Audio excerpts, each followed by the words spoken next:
ከነሱ ጋር መሳቅ ምናምን አቆሙ ማለት ነው። እነሱ ሲያዟችሁ ፈገግ በማለት ፊታችሁን ሳታኩሳትሩ የሆነ በቃ ሳትገላመጡ ስራችሁን ስሩ። አረቦች ስትገላመጡ ወይም ደግሞ ፊታችሁን ስታኮሳትሩ ይቢስባችኋል፣ በጣም በጣም ይቢስባችኋል ማለት ነው። እህቶቼ ተጠንቀቁ።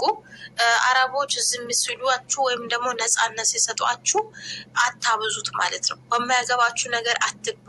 የፈለገ ነገር ቢናገሩ ወይም ደግሞ እነሱ ከእናንተ ጋር ማውራት መጫወት እንኳን ቢፈልጉ ኮስተር በሉ። ስራዬን መስራት ስራችሁ ላይ አትኩሩ ማለት ነው። እና ነፃነት ሰጥቷችሁ እንደፈለጋችሁ አትሁኑ። ያልሆነ ነገሮችን አታድርጉ። በቃ ነፃነት ሰጥቷችኋል፣ በጊዜያችሁ ተጠቀሙበት። ስራችሁን ስሩ። ማረፍ ባለባችሁ ሰዓት ረፉ። መብላት ባለባችሁ ሰዓት ምግባችሁን ብሉ። በተለይ ደግሞ በምግብ ዙሪያ ቀልድ የለም ማለት ነው። ምግባችሁን በስነ ስርዓት ብሉ።